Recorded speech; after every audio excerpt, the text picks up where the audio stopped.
एक सवाल, मान लो एक तरफ है इंडिया का सबसे एक्सपीरियंस फंड मैनेजर जिसके पास 15 साल का एक्सपीरियंस है, पूरी रिसर्च टीम है और हर दिन स्टॉक एनालिसिस करता है, और दूसरी तरफ है एक आम इंसान, ना फाइनेंस बैकग्राउंड है, ना रिसर्च टीम है, ना ही मार्केट का नॉलेज है, बस एक सिंपल स्ट्रेटजी फॉलो करता है और 10 साल बाद दोनों के रिटर्न्स कंपेयर किए गए और पता है ज्यादातर केसेस में सिंपल इन्वेस्टर जीत गया। अब ऐसा क्यों हुआ? क्योंकि उसने इंडेक्स फंड चुना था, और यही चीज शुरुआत में लोगों को सबसे ज्यादा सरप्राइजिंग लगती है, क्योंकि हम सोचते हैं कि जितना कॉम्प्लिकेटेड इन्वेस्टमेंट होगा शायद उतना बेटर होगा, लेकिन इन्वेस्टिंग में हर बार कॉम्प्लिकेटेड चीजें काम नहीं करती है। कई बार सिंपल स्ट्रेटजी से ही पावरफुल इन्वेस्टमेंट स्टार्ट होती है, और आज हम उसी सिंपल स्ट्रेटजी को समझेंगे कि इंडेक्स फंड क्या होता है, कैसे काम करता है और क्यों दुनिया के सबसे बड़े इन्वेस्टर्स इसे बिगनर्स के लिए रेकमेंड करते हैं। तो नमस्कार दोस्तों, बचत विकास में आपका स्वागत है। मैं एक NISM सर्टिफाइड हूँ और आप देख रहे हैं बचत विकास, जहां हम बात करते हैं mutual funds, SIP, personal finance और फाइनेंशियल अवेयरनेस की, वो भी सिंपल और प्रैक्टिकल हिंदी में। तो सबसे पहले एक छोटी सी कहानी राजन की। राजन नागपुर में एक बैंक में काम करते थे। उनके दो दोस्त थे, अमित और सुरेश। तीनों ने 10 साल पहले इन्वेस्ट करना शुरू किया, वो भी हर महीने 5,000 की। अब अमित ने एक एक्टिव म्यूचुअल फंड चुना जहां फंड मैनेजर स्टॉक सेलेक्ट करता था। सुरेश ने दूसरा एक्टिव फंड चुना, लेकिन राजन ने बस एक निफ्टी 50 इंडेक्स फंड लिया। अब ना ज्यादा रिसर्च और ना ज्यादा टेंशन, उसे बस लॉन्ग टर्म में कॉन्सिस्टेंटली इन्वेस्ट करना था। अब 10 साल बाद क्या हुआ कि अमित का रिटर्न लगभग 10% एनुअल, सुरेश का लगभग 9 से 10% और राजन का जो इंडेक्स फंड का रिटर्न था वो लगभग 12% एनुअल था, जो सबसे ज्यादा रिटर्न था। और मजेदार बात यह है कि राजन ने ना तो रिसर्च किया, ना ही स्टॉक पिक किया और ना हर दिन मार्केट देखा, फिर भी वो सबसे आगे था। सवाल ऐसा आता है कि ऐसा क्यों हुआ? तो सबसे पहले समझते हैं कि इंडेक्स फंड होता क्या है। तो देखिए, इंडेक्स फंड का कॉन्सेप्ट बहुत ही सिंपल है। ये किसी इंडेक्स को कॉपी करता है, और इंडेक्स मतलब क्या है कि जैसे स्कूल में टॉप 50 स्टूडेंट की एक लिस्ट होती है, वैसे ही निफ्टी 50 इंडिया की टॉप 50 कंपनियों की एक लिस्ट है।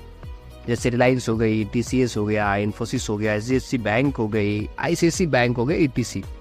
और ऐसी बड़ी कंपनीज अब निफ्टी 50 इंडेक्स फंड में होती है, और इन सभी कंपनीज में प्रोपोर्शन के हिसाब से इन्वेस्ट करता है, मतलब हिस्सेदारी के हिसाब से, बराबर हिस्सेदारी के हिसाब से वो इन्वेस्टमेंट करता है। मतलब अगर निफ्टी ऊपर जाएगा तो आपका फंड भी ऊपर जाएगा, और अगर निफ्टी नीचे आएगा तो आपका फंड भी नीचे आएगा। अब यहाँ कोई भी फंड मैनेजर गेस नहीं करता है, कोई प्रेडिक्शन भी नहीं होती है, बस मार्केट को कॉपी करना होता है। सबसे सिंपल, और शायद यही इसकी सबसे बड़ी ताकत भी है कि चीजों को अननेसेसरी कॉम्प्लिकेटेड नहीं बनाता है, सिंपल रखता है। अब यहाँ बहुत लोग एक सवाल पूछते हैं कि सेंसेक्स क्या है। तो देखिए, सेंसेक्स इंडिया की टॉप 30 कंपनियों का एक इंडेक्स है, और निफ्टी 50 टॉप 50 कंपनीज का इंडेक्स है। तो दोनों ही अच्छे हैं, लेकिन बिगनर्स के लिए निफ्टी 50 थोड़ा ज्यादा डाइवर्सिफाइड माना जाता है, क्योंकि इसमें कंपनी ज्यादा है, मतलब रिस्क थोड़ा स्प्रेड हो जाता है। अब इसमें सबसे इंपॉर्टेंट सवाल है कि अगर एक्सपर्ट फंड मैनेजर इतने स्मार्ट है, तो फिर ज्यादातर बार इंडेक्स फंड उनसे बेहतर रिटर्न कैसे दे देती है? तो इसके 3 बड़े रीजन हैं, और अगर आपने ये 3 रीजन समझ लिया तो आपको इंडेक्स फंड का पूरा लॉजिक समझ में आ जाएगा। तो पहला रीजन है एक्सपेंस रेशियो। तो एक्टिव फंड में फंड मैनेजर की सैलरी होती है, रिसर्च टीम होती है, ट्रेडिंग कॉस्ट होती है, और ये सब कॉस्ट आपके रिटर्न्स में से जाती है। इसलिए एक्टिव फंड का एक्सपेंस रेशियो लगभग 1% से लेकर 2% तक होता है, और वही इंडेक्स फंड सिर्फ मार्केट को कॉपी करता है, इसलिए उसका एक्सपेंस रेशियो 0.1% से लेकर 0.2% जैसा बहुत ही कम होता है।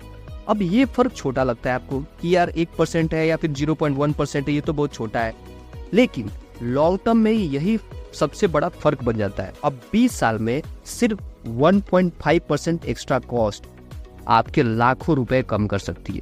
और इन्वेस्टिंग में कंपाउंडिंग सिर्फ रिटर्न पर नहीं, कॉस्ट पर भी काम करती है।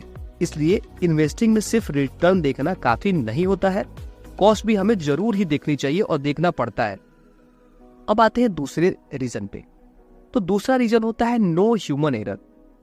फंड मैनेजर भी एक इंसान है, वो गलत स्टॉक चुन सकता है, मार्केट को गलत समझ सकता है और कभी कभी इमोशनली भी डिसीजन ले सकता है, और कई बार बहुत एक्सपीरियंस लोग भी गलत हो जाते हैं।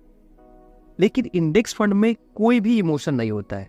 जो इंडेक्स में है वही फंड में है, तो उसमें no prediction, no ego, no over thinking, बस डिसिप्लिन रहती है और बाकी कुछ नहीं। अब उसमें आते हैं तीसरे रीजन पे कि तीसरा रीजन क्या है, तो वो है ट्रांसपेरेंसी होती है कि इंडेक्स फंड में आपको हमेशा पता होता है कि आपका पैसा कहाँ लगा है।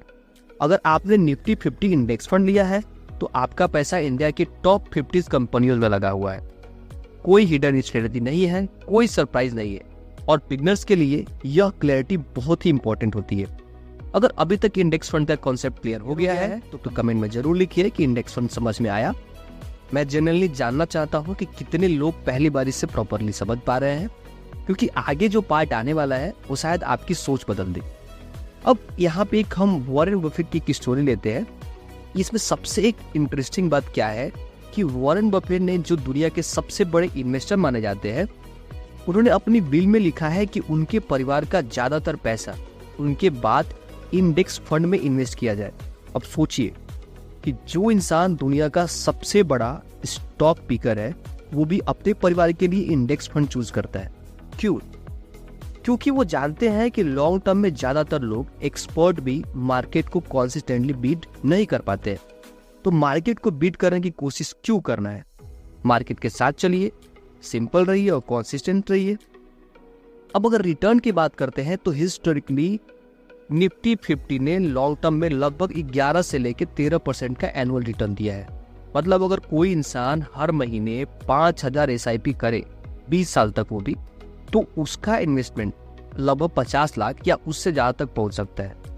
और यहाँ ये गारंटी नहीं है, मतलब शॉर्ट टर्म में मार्केट ऊपर भी जा सकता है और नीचे भी होगा, कभी तेजी से ऊपर कभी तेजी से नीचे, लेकिन लॉन्ग टर्म में हिस्ट्रिकली ग्रोथ कर रहा है, ये दिखता है। और यही रीजन है कि पेशेंस इन्वेस्टिंग में इतना इंपॉर्टेंट होता है। अब प्रैक्टिकल सवाल ये है कि सही इंडेक्स फंड कैसे चूज करें। अब इसमें बस 3 चीजें देखें कि पहली चीज है जो एक्सपेंस रेशियो, कि उसका एक्सपेंस रेशियो कितना है। जितना एक्सपेंस रेशियो कम होगा उतना ही वो बेहतर होगा। 0.2% से कम एक्सपेंस रेशियो बहुत ही अच्छा माना जाता है। अब दूसरी चीज है कि ट्रैकिंग एरर, मतलब फंड कितने एक्यूरेसी से इंडेक्स को कॉपी कर रहा है। जितना कम ट्रैकिंग एरर होगा उतना ही बेहतर इंडेक्स फंड होगा। और तीसरा चीज है फंड हाउस। अब रिप्यूटेड AMC चूज करिए, जैसे SBI हो गई, UTI हो गया, HDFC हो गया, निपॉन हो गया, मिरे एसेट हो गए और भी बहुत, क्योंकि लॉन्ग टर्म इन्वेस्टिंग में ट्रस्ट भी बहुत इंपॉर्टेंट होता है। अब एक और सवाल है, क्या एक्टिव फंड खराब है? तो बिल्कुल नहीं। कुछ एक्टिव फंड्स ने बहुत ही अच्छा परफॉर्मेंस दिया है, लेकिन उन्हें पहचानने के लिए रिसर्च चाहिए और एक्सपीरियंस दोनों ही चाहिए। और ऑनेस्टली हर बिगनर्स के पास इतना टाइम या नॉलेज नहीं होता है कि वो रिसर्च और एक्सपीरियंस कर पाए। इसलिए बिगनर्स के लिए इंडेक्स फंड एक बहुत स्ट्रॉन्ग स्टार्टिंग पॉइंट हो सकता है। तो आप सबसे पहले इंडेक्स फंड से शुरुआत करिए। अब वापस चलते हैं राजन की कहानी पर, कि राजन ने कॉम्प्लिकेटेड स्ट्रेटजी नहीं चुनी, उसने बस कंसिस्टेंसी चुनी, सिंपल इन्वेस्टिंग चुनी है, और लॉन्ग टर्म में वो अपने दोस्तों से आगे निकल गया। इन्वेस्टिंग में हर इंसान को स्टॉक मार्केट एक्सपर्ट बनने की बिल्कुल भी जरूरत नहीं होती है। कभी कभी सिंपल स्ट्रेटजी ही सबसे पावरफुल होती है, और यही इंडेक्स फंड की सबसे बड़ी ताकत है। सिंपल, लो कॉस्ट, ट्रांसपेरेंट और लॉन्ग टर्म फोकस। और शायद लॉन्ग टर्म वेल्थ क्रिएशन के लिए यही सबसे प्रैक्टिकल अप्रोच भी है। वो अब आप कमेंट में बताइए कि क्या आप इंडेक्स फंड ट्राई करना चाहेंगे या पहले से ही किसी म्यूचुअल फंड्स में इन्वेस्टमेंट कर रहे हैं। मैं पर्सनल रिप्लाई पढ़ूंगा और जवाब देने की भी कोशिश करूंगा। अगर ये वीडियो हेल्पफुल लगी हो तो लाइक कीजिए, सब्सक्राइब कीजिए और इस वीडियो को अपने किसी दोस्त या फैमिली मेंबर के साथ जरूर शेयर कीजिए।